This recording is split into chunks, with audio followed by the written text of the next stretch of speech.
Boa noite, meus caros. Entrando ao vivo aqui para mais essa live com o nosso convidado especial da noite, Dr. Waldner, para tratarmos aqui de questões ligadas ao direito penal, a questão das perícias psicológicas. Então, bem-vindos para mais essa live e aqui vou receber o Dr. Waldner para então abrirmos a noite de hoje, lembrando a vocês que essa live acontece toda semana, aonde o nosso convidado aqui, que tem uma vasta experiência na área do direito criminal, mais de 20 anos de advocacia na prática, especialista no Tribunal do Júri, também é autor de livros relativo à matéria, também trabalha com a questão do Tribunal do Júri e como advogado com a área do tribunal, foi a área então que teve uma expansão na carreira,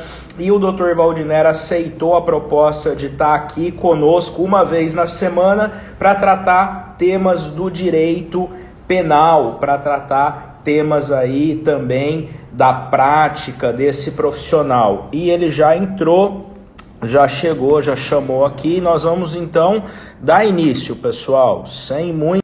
Bem-vindo a todos e vamos lá para o tema de hoje, então, que o Dr. Waldner vai apresentar para vocês, então, aí sua experiência em anos de profissão, sempre trazendo esclarecimentos e que hoje propõe estar passando aqui para nós, os ouvintes, muito sobre suas experiências da prática profissional, ao vivo e a cores aqui. Boa noite, doutor.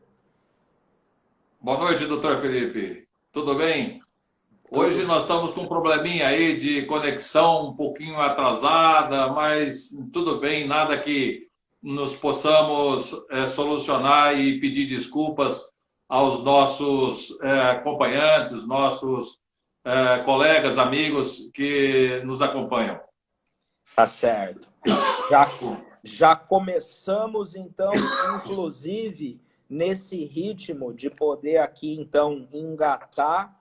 E o pessoal já entrou, já estou vendo que está aqui para essa apresentação de hoje. E o doutor, como nosso convidado especial, vai poder, então, nos brindar e nos abrilhantar mais ainda essa discussão, de poder, então, falar, né, aí o doutor trazer um pouco da sua experiência enquanto advogado na área do direito penal, relativo à operação do direito, relativo a questões do que lida na sua prática, questões também criminais. Então, doutor, fique à vontade.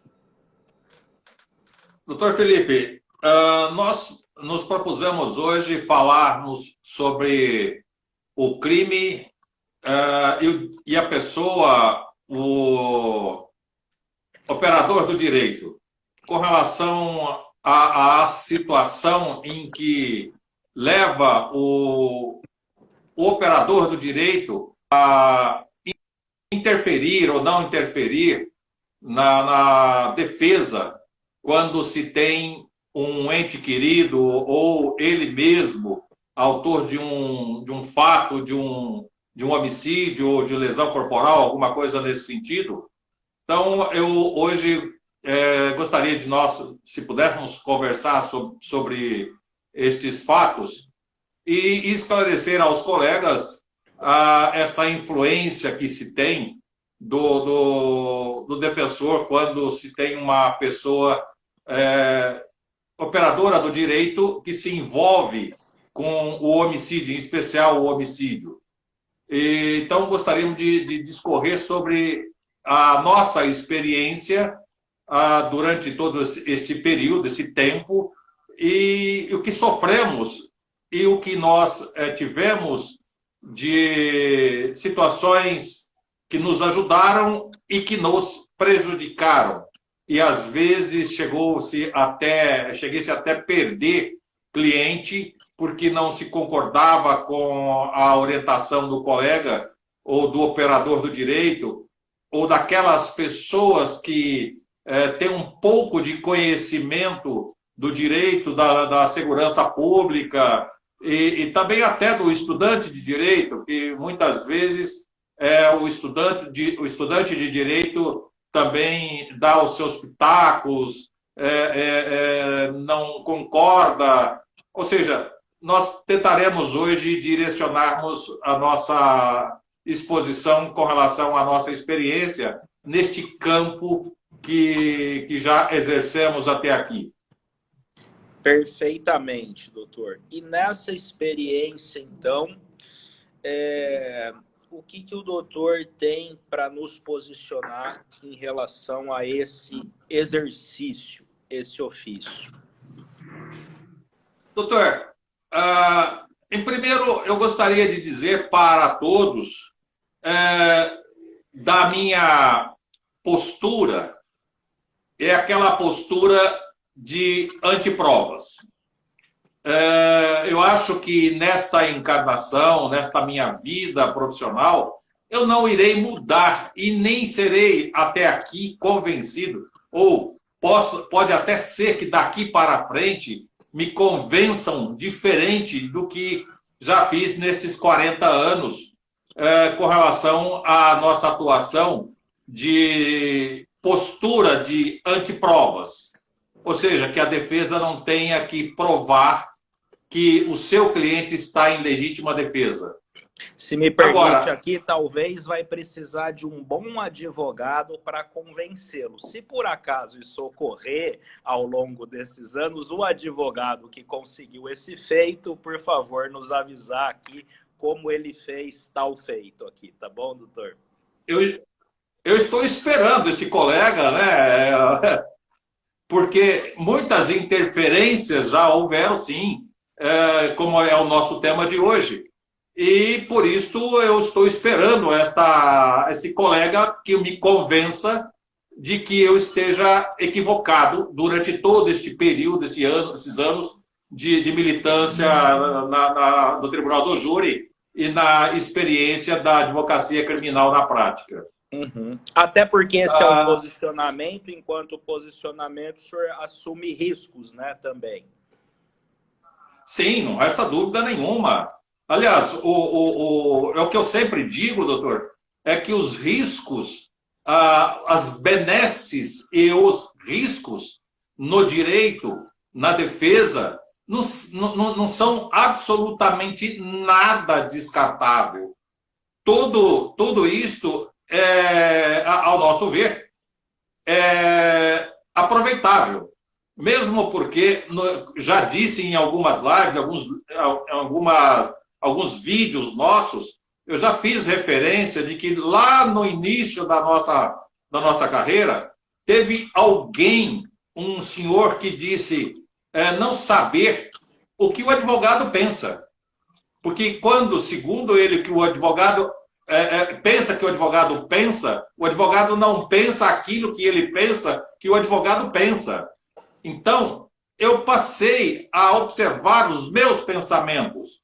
E, às vezes, eu não penso o que penso e procuro pensar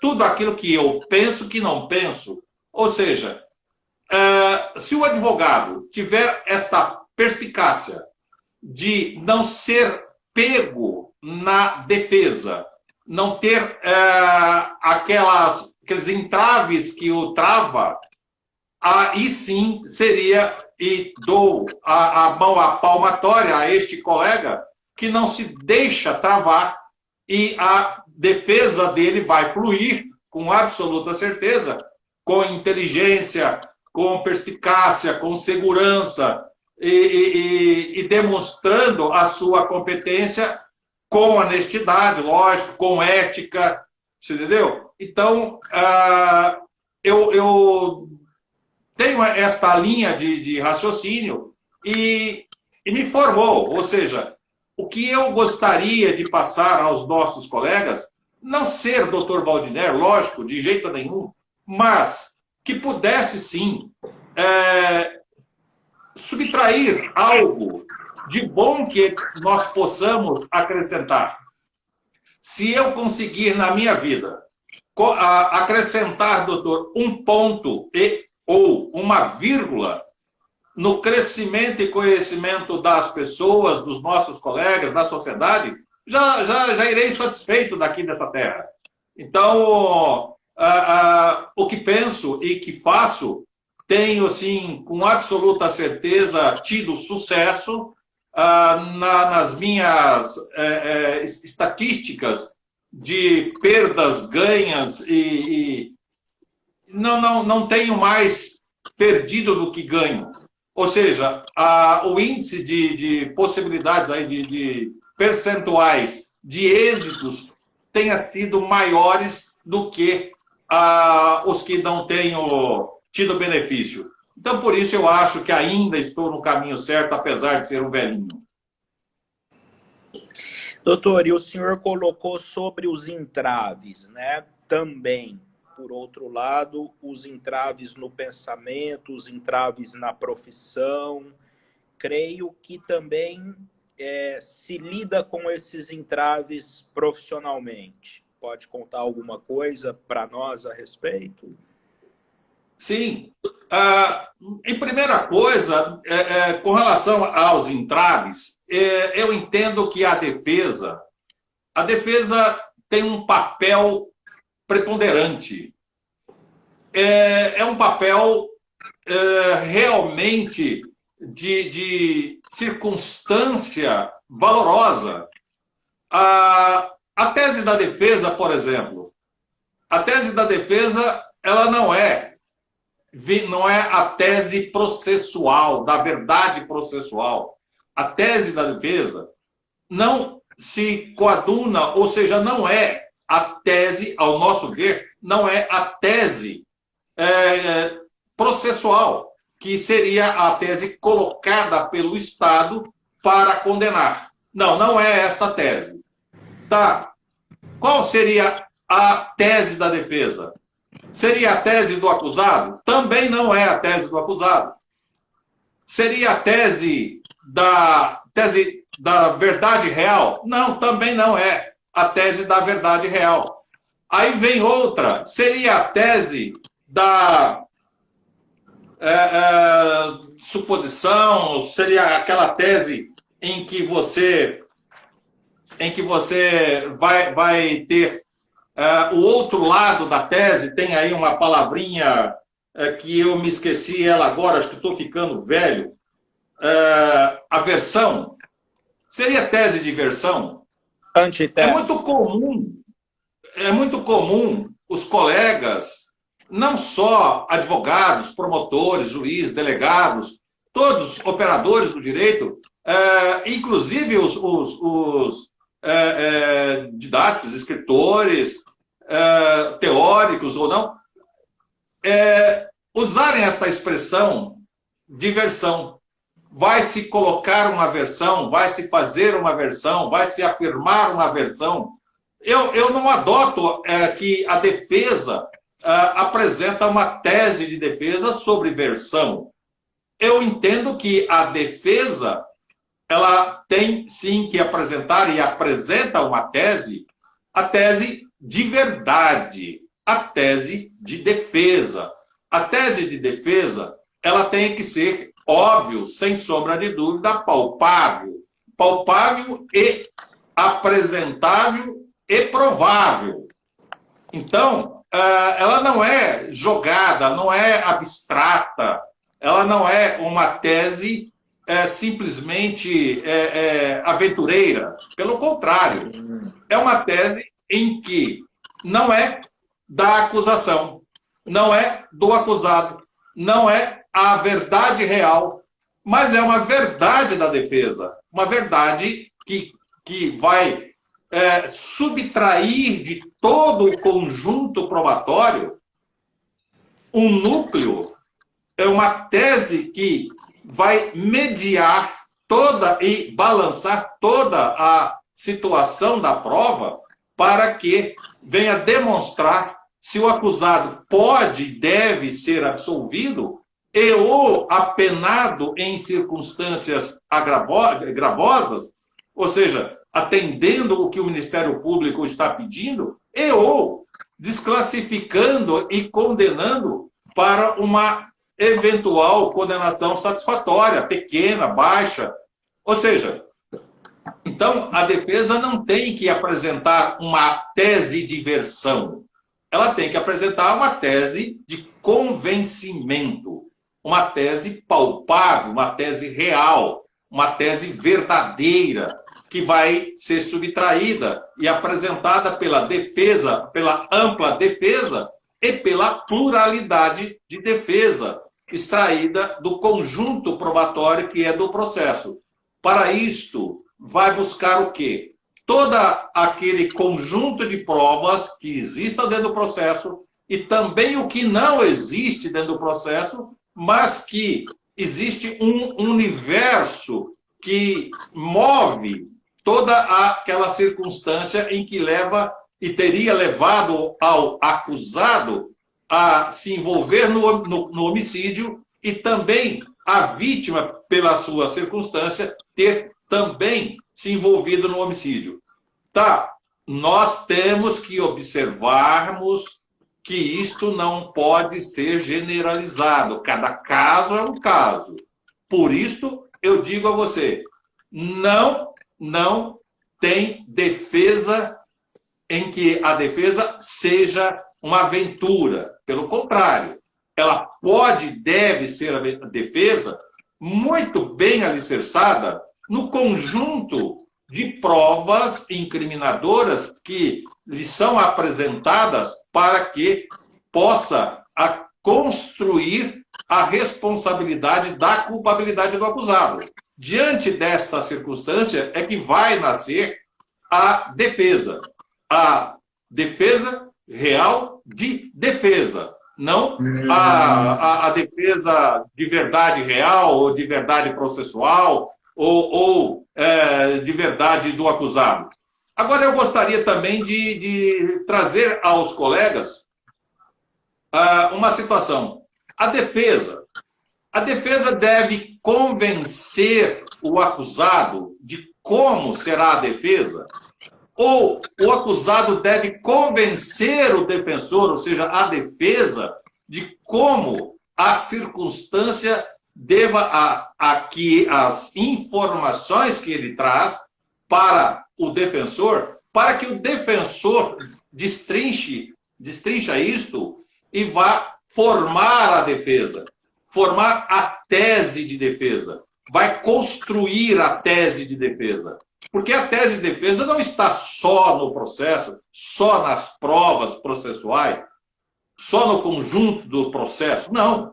Ela está em todo o universo que atinge ou que vem a ter um círculo entre o processo e todas as pessoas que envolvem, ou seja, as pessoas da sociedade que estariam diretamente ou indiretamente ligadas ao fato. Então, o advogado, o defensor, no meu ver, tem que analisar tudo, e não perder absolutamente nada. Diante disso que eu estou te posicionando, é que eu gostaria de dizer sobre a influência e também sobre o que as interferências dos nossos colegas, que são operadores do direito e que têm uma outra visão, uma visão diferenciada da postura da defesa, de como se apresenta uma defesa, de como se deve fazer uma defesa. E como é isso? Como é isso? Essa polêmica, esse ponto divergente. Olha, é extremamente complicado, porque você, defensor, como eu acabei de dizer, não vai aceitar ser convencido pelo réu de que ele é inocente ou ele é culpado. Já começou por aí. Então, mas e daí? Se ele não é inocente, não é culpado, mas ele é o autor. Autor culpado ou autor não culpado? Então, todas as circunstâncias que levou aos fatos, todas as informações colhidas desde a fase processual, a fase administrativa, policial, investigatória, até as provas processuais, veja você, até aqui tem uma grande diferença. Existe o conceito de que as informações, as provas colhidas na fase processual, na fase policial, não valem como provas em juízo. Não, mas como não vale como prova em juízo? Elas terão que ser, de novo, trazidas, ou seja, em juízo, é que vale a prova processual. Essas outras são meramente informativas, peças informativas, ou seja, notícias informativas, que vai construir, dar elementos para fazer a denúncia. Tá, mas tomando como base esta posição, e como fica a defesa para fazer a defesa lá naquela fase processual? Ele deve fazer, já expor a sua situação lá de defesa, demonstrar a defesa naquela fase administrativa? Ou essa é uma dúvida ele vai, interessante que se tem. ou ele vai já reservá-la para o processo. E aí nós entramos naquele campo, no campo de que o acusado tem o direito de ficar em silêncio. E ele tendo o direito de ficar em silêncio, de não responder e não constituir prova contra ele. E se você, lá na fase policial, não conhece absolutamente nada ainda dos fatos, e lá ele, às vezes, reserva o direito de não manifestar, mas ele não reservando o direito de se autodefender ou de se defender, ele passa a perder uma oportunidade de se defender. Olha bem, ele perde uma oportunidade de se defender. Tá, mas isso é diferente de prestar declarações implicativas para o Ministério Público como declarante. E como declarante, ele passa, depois de ter declarado, passa a ser acusado. Aí já formou a prova contra ele.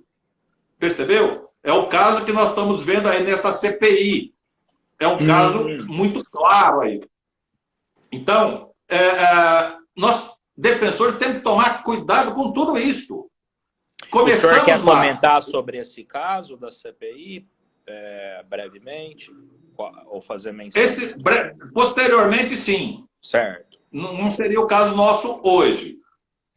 Hoje nós iremos ficar com relação àquilo que o texto traz, a influência dos operadores do direito com relação ao crime. Certo. Ou àquela pessoa que teria praticado o ato, está sendo processado e tem alguém que é seu parente, é seu amigo, é uma outra pessoa que entenda da justiça e de justiça, venha dar os pitacos. Dizer, olha, doutor, eu acho que o senhor não deveria caminhar por este caminho, a defesa deveria tomar este outro caminho. O senhor não está sendo legalista. O senhor, por exemplo, um problema, uma situação clara. Às vezes o Ministério Público não está conseguindo localizar as testemunhas de acusação. Não conseguindo se localizar as testemunhas de acusação, caminha-se para a sentença de pronúncia. Mas alguém chega para o acusado e fala, mas senhor advogado, não está trabalhando. Uhum. Ele não ouviu nenhuma testemunha. Ele não procurou ouvir a testemunha para demonstrar se você é culpado ou inocente. Ou seja, mas será que ele está preocupado em demonstrar se ele é culpado ou inocente? Ou ele apenas, esta outra pessoa, quer demonstrar o lado legalista do processo? Isso estou falando de advogado, estou falando de operador do direito. Ele não se preocupa com o andamento do processo, ou seja, não tem a visão. Se não há provas, não pode condenar. Mas, se há testemunhas e não estamos localizando a testemunha, vamos dizer que o acusado saiba aonde está essa testemunha. Aí o defensor não deixa que isto chegue até, ou seja, orienta para que, olha, eu não gostaria de ouvi-la, mas se você quiser ouvir, não será aí com a minha anuência. Aí ele troca de advogado, ele troca de defensor e, inclusive, responsabilizando o antigo defensor por ter pago os honorários para ele, dizendo, o senhor não fez nada, doutor, eu te paguei e o senhor não fez nada. O senhor não ouviu as testemunhas. Eu gostaria de que as testemunhas fossem ouvidas. Mas ouvidas para quê? Para que essas testemunhas deveriam ser ouvidas? Se não te incriminou. Se aquilo que disseram lá na fase policial, aqui em juízo em primeira instância, ou seja, no procedimento singular, não foi confirmado. Então, para que você quer ouvir? Ou seja, aqui nós estamos discutindo, não tenho a condição de discutir isto com o acusado, mesmo porque ele já te exonerou, já tirou da procuração, já constituiu um outro advogado. O outro advogado tomou as providências de apresentar o rol de testemunhas que não tinha sido localizado pelo Estado. Aí vem aquelas testemunhas e narra exatamente o que teriam narrado, não precisa aumentar absolutamente nada, o que já tinham dito na fase policial. Tá. Tem ou não prejuízo para a defesa? Trouxe ou não prejuízo para a defesa? Viu a percepção? Trouxe prejuízo à defesa ou não trouxe prejuízo à defesa estes novos depoimentos? Ou seja, o que ele poderia se auto-beneficiar pela falta, insuficiência de provas, agora ficou comprovado. Eu gostaria de te dizer, que materializou, né? Sobre uma experiência. Uma experiência que de uma pessoa que houve um homicídio dentro de uma delegacia. Um homicídio dentro da delegacia, onde a vítima deste homicídio teria matado uma outra pessoa. E um daqueles agentes não suportou a situação e acabou matando quem matou o seu ente querido. Bom, aí vai lá o doutor Valdiner para fazer a defesa. Imagina, tinha N pessoas dando palpite. Aconteceu isso, aconteceu aquilo, tal, você vai tomar 30 anos, porque tinha muitas testemunhas no local. Aí, quando você começa a perguntar à testemunha, qual a relação disto com isto? Branco com preto? Não tenho conhecimento, doutor. Eu tenho aquela grande fala, não me recordo. Percebeu? Então, essas frases, essas colocações, ou seja, mas implica-se na postura do defensor para com o acusado, como seria a tese de defesa. Então você, conversando com o acusado com você, ele coloca as razões pelas quais aquilo ocorreu e com testemunha. Você, acusado, presta um depoimento, vai ser interrogado, faz já a base da tese de defesa. E as outras pessoas que eram testemunha? Vai contrariar? Não, não vai contrariar, sabe por quê? Porque você tomou cautela de pegar parte da acusação e montar como defesa. Fazer da prova incriminadora a prova de defesa. E daí a testemunha, ela vai ficar entre a espada e a cruz, entre a verdade processual, a verdade do acusado, a verdade real. Qual verdade ele vai expor ao juízo? Qual interessa? Mesmo porque ele, seja legalista ou não, ele vai estar numa posição delicada. As testemunhas vão estar aí numa posição delicada. Mas, por outro lado, existe o sentimento humano. Existe o sentimento o sentimento e desejo. Você, advogado de defesa, também tem que trabalhar com este sentimento e o desejo. Sente-se à vontade para defendê-lo, mesmo sendo acusação, testemunha de acusação, eu deseja, sendo a testemunha de acusação, que aquela pessoa que está sendo acusada seja condenada o máximo, ou seja, com todas as qualificadoras e agravantes.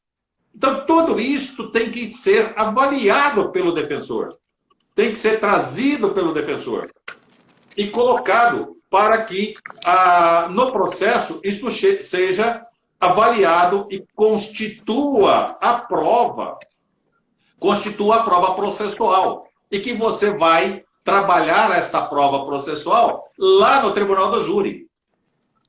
Doutor, humildemente eu entendo o seguinte: se por mim, se o Estado fizesse o teu papel sem ânimo, sem vontade de vingança, sem o desejo preliminar ali quando começou, quando foi e está ali muito próximo do ato, em que é um ato de crime que chocou a sociedade, fizesse o teu papel de uma forma plena, consciente, sem ânimo. Com absoluta certeza,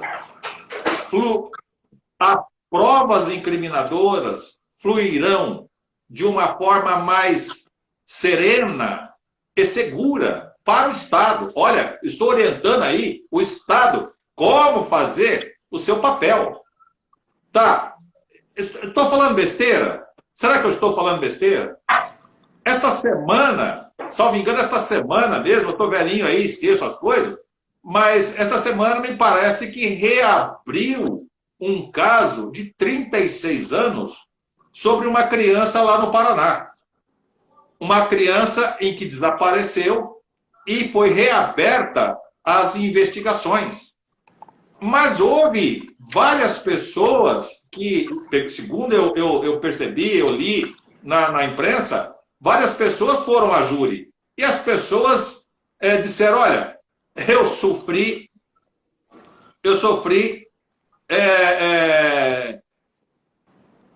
na delegacia, ou seja, eu sofri ameaças, eu sofri tortura, me obrigaram a falar. Ou seja, o que isto leva de benefício, de resposta à sociedade, vir a esclarecer o que não se esclareceu. Esclarecer o crime para dizer à sociedade, está esclarecido, mas não, na verdade não está esclarecido. Por isso que eu falo que esta postura de influência, postura serena, ela consegue, como no próprio processo, no decorrer do processo, a serenidade dentro do processo se consegue também a tratar toda a situação de culpabilidade e ou a sensibilidade de que os fatos não seria de tal monta agravante. Então, é o que eu disse para você com relação àquela experiência que eu disse do homicídio ter ocorrido dentro de uma delegacia. O que aconteceu? O acusado prestou o seu depoimento, o seu interrogatório, as testemunhas vieram, não mentiram, disseram o que viram, e o acusado foi absolvido. E outra coisa, não só isso, quanto foi absolvido em juízo no Tribunal do Júri, também foi absolvido na corregedoria, aonde responderia e seria provavelmente expulso. Ou seja, a defesa tem um papel realmente de extrema relevância. Não se engane, pessoal, não se engane. O defensor não é monstro. O defensor, por mais que ele seja defensor, ele tem a sensibilidade e deixa esta sensibilidade ser fluente e flui quando se tem a necessidade de que o acusado seja apenado, responsabilizado, condenado. Isto vai acontecer naturalmente. Acontece naturalmente com a maior e melhor defesa possível. Então, não tem a necessidade de se preocupar com isso. Agora, a defesa, como eu disse a você, ela tem que trazer e vai trazer, traz a tese de defesa. Esta tese de defesa, ela é trazida de onde? Aonde se cria esta tese de defesa?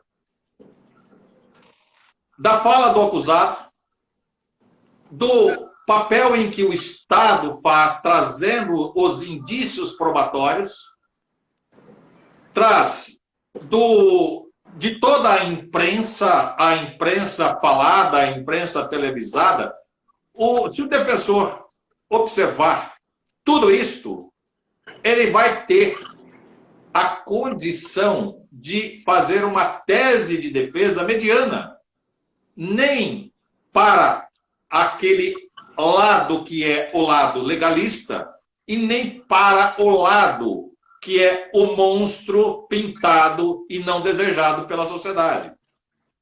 E daí você acaba trazendo para o juízo, acaba trazendo para o plenário do júri um equilíbrio, mesmo em que a situação seja hedionda, seja repugnante, mas o defensor, ele faz com que o Estado traz um equilíbrio para que seja absolvido e ou condenado. Muito bom, doutor. Eu anotei alguns pontos aqui da sua fala que me chamou muito a atenção e achei muito interessante aqui para o nosso estudo de hoje, né? Primeiramente, são as questões das benesses da defesa que não podem ser descartadas, né? E o que me chamou muita atenção foi, na construção do pensamento aqui apresentado pelo doutor, de trilhar esse caminho que eu poderia me arriscar a dizer de como pensa um defensor, né? E para um psicólogo também é muito interessante saber o que está dentro da mente. Praticamente nós nos ocupamos a estudar, né, uma ciência que tem essa finalidade de descobrir. Então, quando também o doutor apresenta nessa construção, é possível identificar como pensa, como raciocina, qual é o pensamento. E achei muito interessante a frase aqui, que o advogado não pensa o que o cliente pensa, né? Ou seja, ele tem dentro de si um pensamento próprio e ninguém sabe o que ele pensa, porque ele vai trazer o pensamento. E isso achei muito interessante, que é a questão também da tese que a defesa apresenta, que é justamente a tese ou a verdade aqui, como o doutor colocou, né? A verdade que a defesa apresenta, que ela tem a sua verdade a ser apresentada e não pode ser descartada para esse equilíbrio. E achei muito interessante também quando o doutor colocou em relação às orientações para a justiça, no sentido da serenidade, né? Quer dizer, como também os ânimos e a exaltação dos ânimos, e esse é até um fenômeno psicológico que nós também sabemos, que se chama o efeito halo, né? Ou seja, quando somos também contaminados por emoções, e isso contamina o nosso julgamento, o nosso pensamento, e a recomendação de serenidade nesse equilíbrio, eu acho que coroa, assim, o entendimento, a sua fala, né? Até me lembrei no sentido de que, para os gregos, então, em todo o fundamento da construção da filosofia, do pensamento, da sociedade, ali na Grécia Antiga, que é o nosso modelo aí de início da civilização, se buscava aquilo que os filósofos chamavam da moderação, que era justamente o controle da híbris, que eles chamavam de exaltação.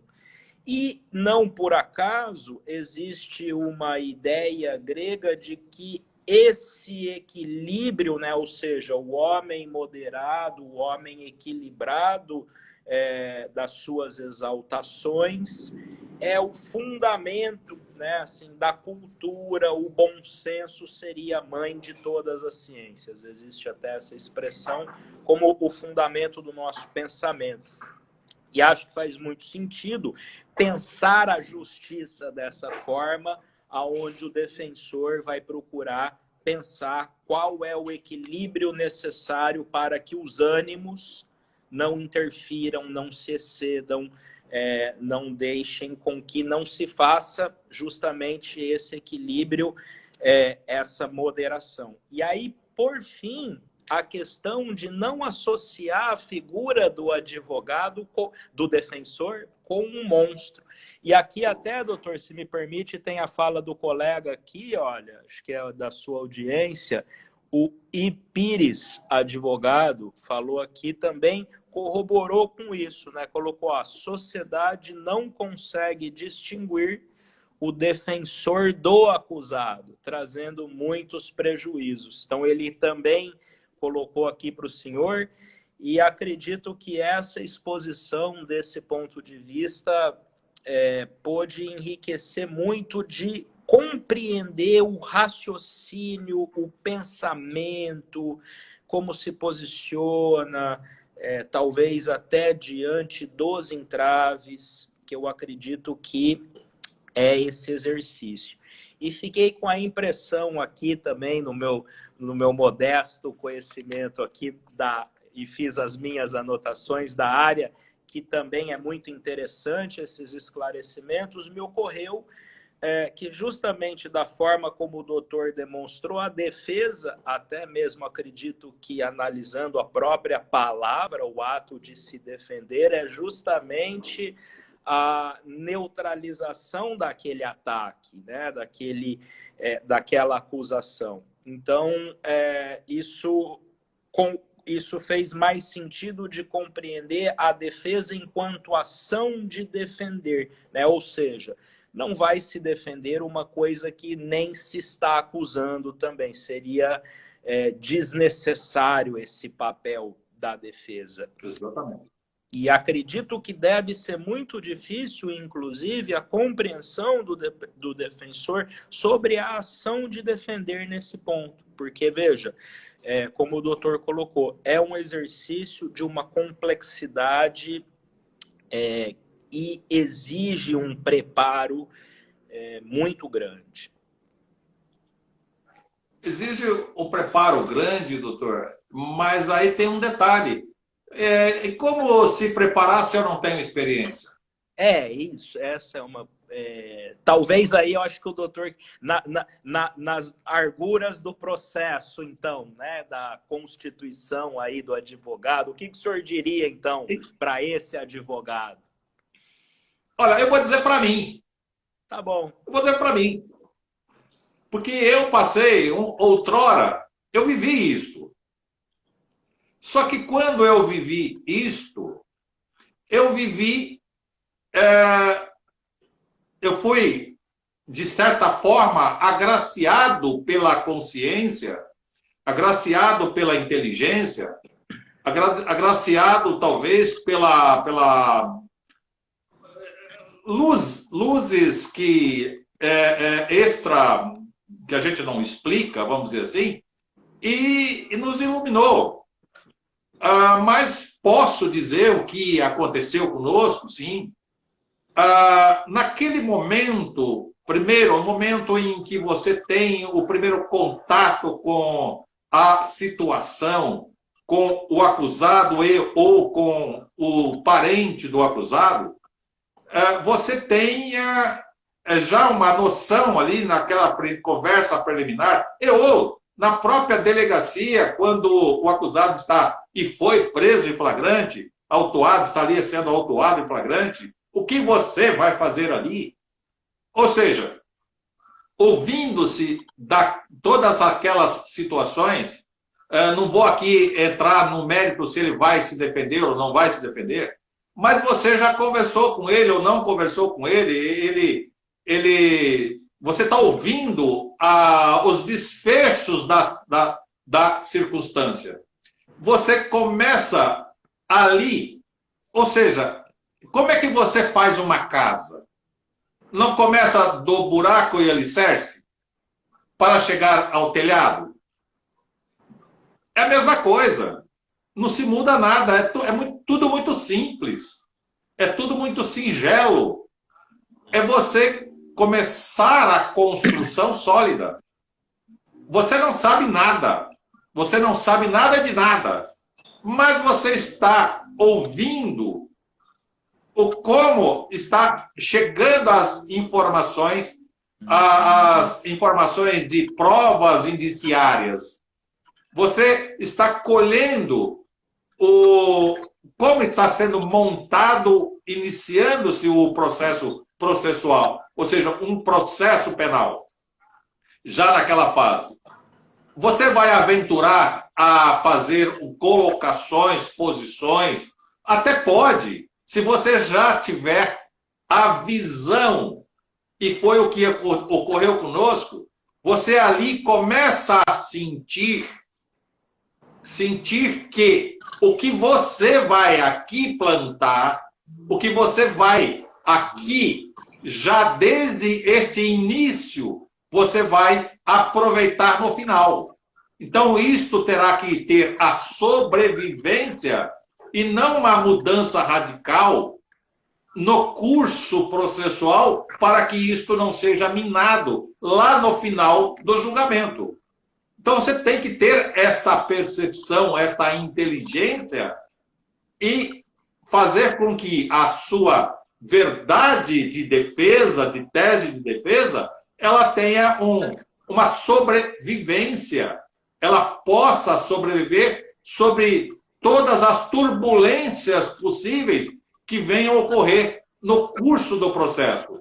Então, elas têm que ser uma defesa em que não se abalará o seu alicerce.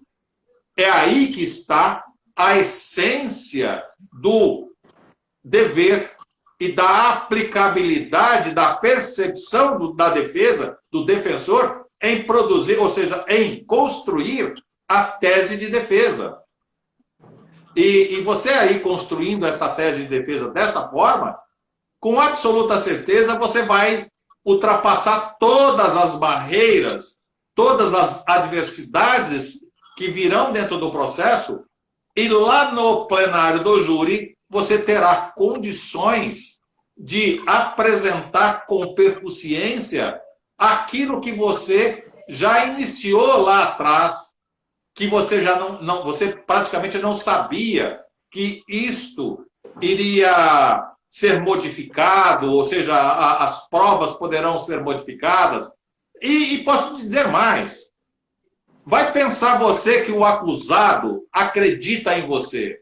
Não. Se o operador do direito não acredita em você, na defesa ou na tese da defesa, em grande maioria dos acusados também não acredita no defensor ou na defesa. Isso importa? Ou pouco importa à defesa o que você está colocando ou que você acreditou e que você terá sucesso?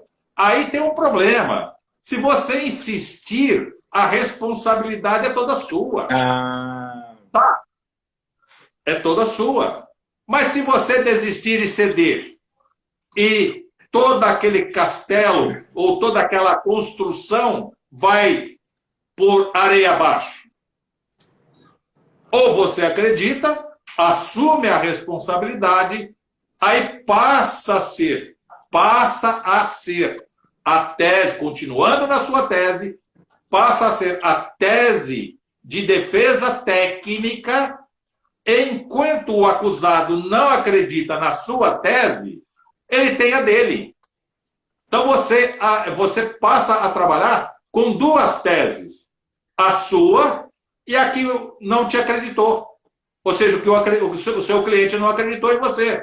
Então ele passa lá no finalmente, ele pode divorciar da defesa. Mas, espera aí, como é que fica? Eu vou abandonar o processo porque não quis que eu fizesse a defesa, ou seja, não acreditou na defesa e a defesa foi surpreendida com a sua postura contra tudo aquilo que veio no processo? Eu entendo que não. Eu entendo que não é o acusado que tenha que se adaptar à defesa. É a defesa técnica que tenha que se adaptar à acusação e à postura do acusado. É a defesa que tem a obrigação de destrinchar tudo isso e ser convincente e ter argumento suficiente para explicar estas divergências e convencer de que você está correto, está certo, em cima das provas que já vieram no curso do processo desde a fase policial. Então, a defesa tem que ter esta percepção. É aí que eu disse para você que quando eu comecei, foi que ocorreu conosco. Eu tive esta felicidade de ter esta percepção de que o que eu construo aqui vai permanecer com a defesa, a tese vai permanecer e sobreviver até o final. E se outras situações adversas ou paralelas ocorrerem, elas virão para agregar e ou para não diminuí-la, mas que você não tenha a necessidade de desprezá-la. Ou seja, você vai aproveitar tudo, absolutamente tudo que ocorre dentro de um processo criminal, dentro da justiça, dentro da circunstância que envolve um processo criminal. Então, eu acho que aí eu coloquei para o iniciante, quem não tem a experiência, foi o que aconteceu conosco. E daquela ocasião de inexperiente, posso até dizer a você que eu continuo sendo inexperiente até hoje, porque eu continuo fazendo exatamente isso. dá para ter alguma percepção se estou certo ou não correto no curso da minha profissão, nos anos que atuei? Se alguém me convencer que eu esteja errado, por favor, eu gostaria de mudar. Se realmente, de fato, eu estiver equivocado.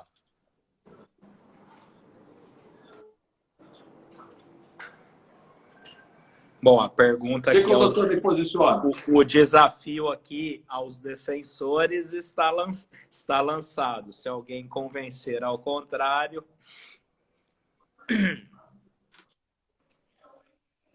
O que é interessante, doutor, o que é interessante e é gostoso,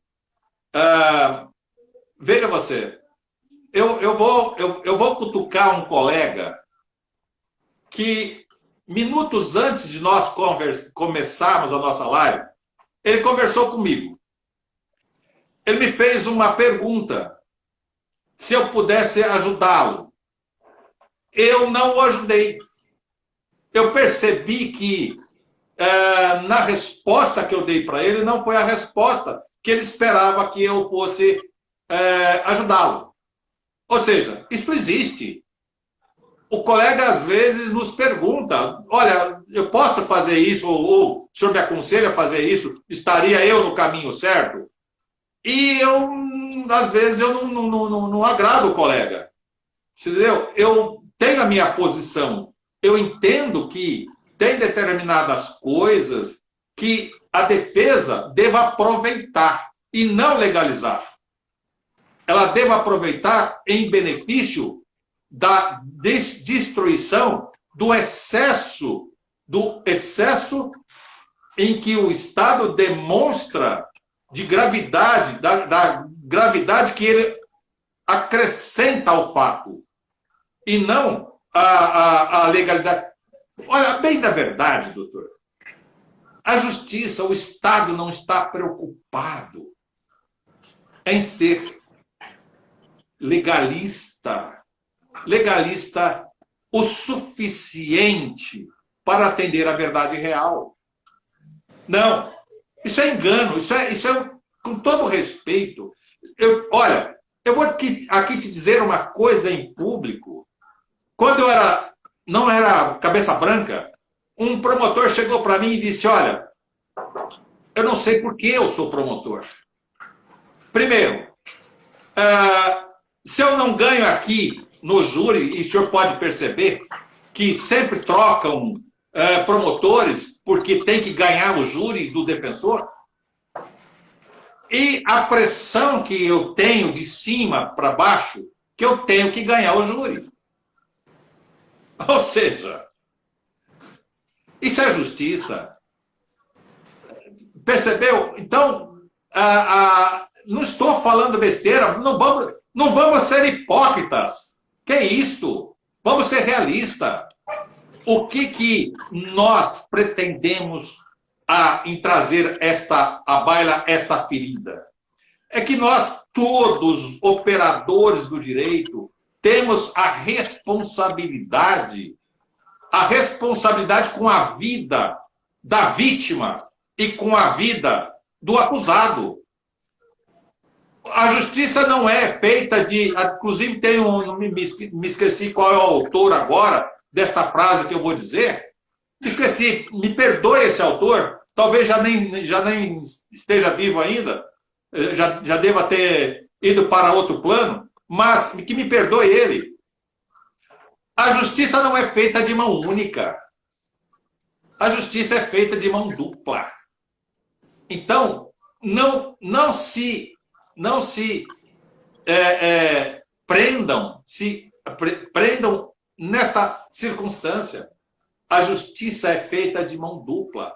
A responsabilidade, nossa, dos operadores do direito, ela tanto é com a família da vítima, no seio social, e também com a família e com o próprio acusado, porque a obrigação do Estado é recuperar o infrator, não é matar o infrator, não é fazer o mesmo que ocorreu com o ato do homicídio, como tem vários países que matam o acusado.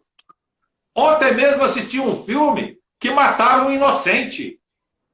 Ou seja, como é que fica o Estado matando, praticando um ato, está lá no filme, praticando um ato em que a pessoa não deveria ter morrido. Quem deveria ter morrido era uma outra pessoa que tem influência social. Não precisa aqui dizer que é político, que tenha lá as suas pretensões políticas e etc, etc. Ou seja, meu Deus, quanta irresponsabilidade. Então, é aí que eu gostaria de passar esta mensagem aos nossos colegas. Nós, advogados, nós, defensores, nós somos pessoas de nível utilizável, não descartável. Não, com todo respeito, não merecemos esta pecha que a sociedade nos impõe de dizer ele é advogado de bandido. Olha, se, com todo respeito, existe o advogado de bandido, o advogado bandido, juiz bandido, promotor bandido, policiais bandidos, ou seja, políticos bandidos. Existe dentro da nossa... Nós sabemos disso, gente. Nós sabemos disso. Agora, você tem a obrigação de ser consciente dos seus atos, dos atos a ser praticado com grande alta percussiência de inteligência o suficiente para minimizar o sofrimento, seja ele do acusado e ou da vítima, da família da vítima. Doutor, eu gostaria aqui de dizer estas palavras e ser solidário a todos que assim pensam.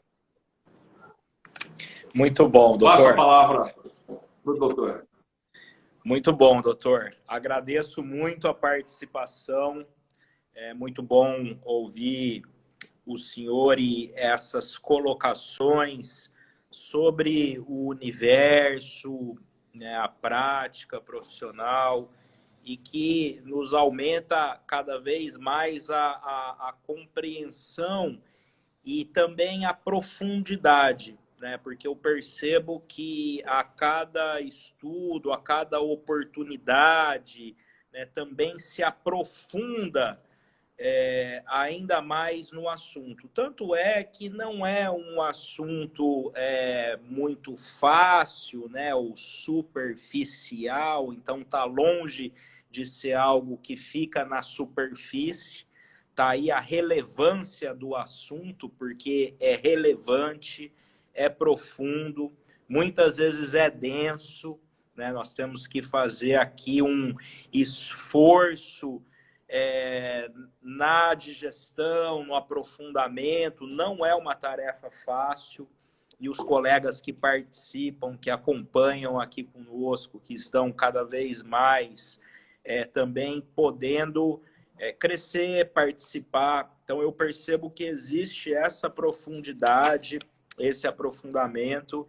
Então, mais uma vez, né, eu queria agradecer o doutor como convidado, aqui, representou mais uma vez de trazer essas informações e, sobretudo, também acredito que para o profissional do direito, para o profissional que está trilhando o seu caminho, né? A mim, na ótica do perito, como eu considerei muito importante poder ter esse aprofundamento, fiz aqui minhas anotações do dia de hoje. Então, só tenho a agradecer a sua disponibilidade também em tê-lo aqui conosco. Agradeço, assim, doutor, de coração, porque eu sei também que doutor, ao aceitar e toda a reunião aqui conosco nessa dedicação. Doutor, o projeto meu lá do grupo Advocacia Criminal na Prática, está sendo construído. Eu pretendo, não sei se tem uma série de situações técnicas que nós dependemos delas, mas eu pretendo levar todos este material disponibilizado na mídia e condensá-los dentro deste grupo para que ficasse fácil e bem acessível para o pessoal pesquisar. Pesquisar nossas ideias, pesquisar o nosso trabalho, o nosso sucesso, as nossas falhas. Ou seja, eu acho importante, não sei, né? Eu aqui dizendo acho importante, o crescimento de conhecimento, do conhecimento, é muito importante para todos nós, em especial ao perito, ao advogado, ao operador do direito, é importantíssimo. E quero crer, não sou adepto a esse tipo de postura agressiva, postura de um contra o outro. Ao contrário, já se deu, acho que para perceber que a nossa postura é de conciliador, é de defensor, é de destruir um pouco do sofrimento, minimizar este sofrimento. E este minimizar o sofrimento passa também pelo Poder Judiciário, pela atuação do Poder Judiciário, os seus desejos de aplicabilidade de penas. O que é interessante, muito interessante, doutor, é que às vezes tem pessoas que olha, é muito comum, com todo o respeito, o magistrado, presidente do Tribunal do Júri, chega depois do Tribunal do Júri e diz: doutor, eu vim aqui com este fato para aplicar tal pena. Agora, a defesa me convenceu e eu apliquei esta pena que o senhor está recebendo aí na sentença, está tomando ciência na sentença, e eu entendo que atenuei a pena do seu cliente em razão da sua defesa. Isso é importante, doutor. Eu acho que é muito importante que os colegas assim o percebam, que assim o caminha, porque eu já não vou muito longe mais, eu já estou velhinho. Então, precisa que estes jovens assim caminham, entendeu? Então, eu quero passar a bola para estes jovens, para vocês, e um dia, quiçá eu possa ser lembrado daqui a alguns anos. Perfeitamente, doutor. E eu acredito que essa construção também coletiva, esse termômetro a cada dia mais e a participação de todos, construindo, colocando um pouquinho da ideia, acrescentando no pensamento, fazendo com que traga novas reflexões. Eu acredito muito também nessa oportunidade, acredito que isso é uma oportunidade, né, que para os que estão ao vivo possam aproveitar, e os que não estão e for assistir depois, como o doutor já indicou, que está gravado todo esse material, vai então estar disponível. Doutor, muito obrigado. Se o senhor quiser grande abraço, doutor Felipe. Um grande abraço ao senhor, um grande abraço a todos os nossos colegas, que eu estou vendo, tem uma lista ali enorme. Hoje eu estou percebendo aqui que os corações estão disparados. Esses corações não são para nós, esses corações são para todos vocês que apertam o coração. E este coração que está subindo é um coração em que interage conosco, com todos nós que estamos aqui na live. e você que está apertando o coração, de coração, um grande abraço, que Deus nos abençoe a todos. Que assim seja. Obrigado, doutor.